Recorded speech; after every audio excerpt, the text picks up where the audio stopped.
The sea was calm that evening, the sky painted in hues of orange and pink as the sun dipped below the horizon. For Aldi Novel Adilang, it was another routine day, working as a rampong keeper, stationed on a floating fishing platform miles off the coast of North Sulawesi, Indonesia. The solitude of the job never bothered him. He had the sea, the wind, and the flickering lights that lured fish to his trap. But on July 14, 2018, his world changed in an instant. A violent gust of wind rattled the fragile structure beneath him. The rope securing the rampong to the seabed had weakened over time, frayed by relentless waves and salt water.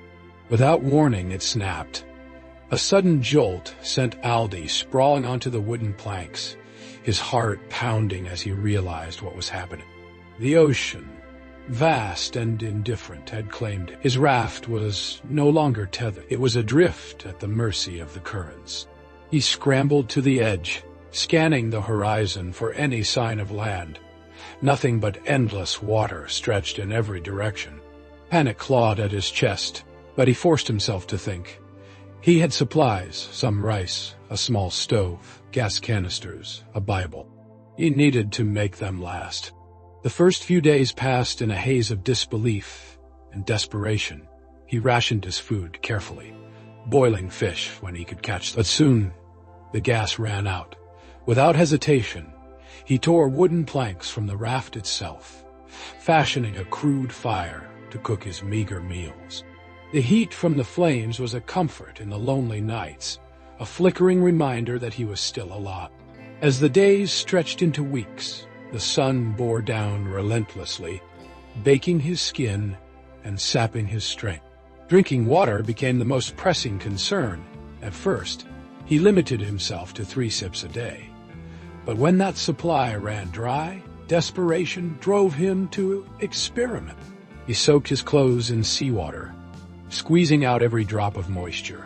It was salty, barely drinkable, but it kept him alive, barely.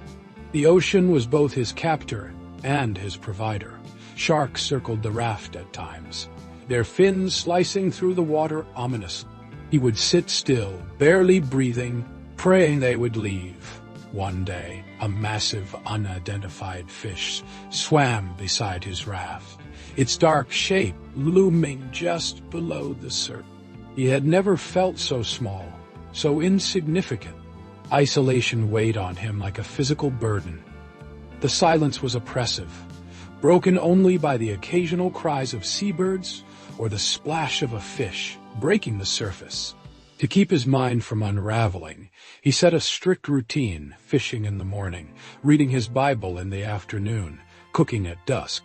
At night he would stare at the sky, searching for a sign, a ship, anything. Then the rain came. It was as if the heavens had heard his silent prayers. A voice, real or imagined, had whispered to him to build a bamboo shower. He had obeyed, and that night the skies opened.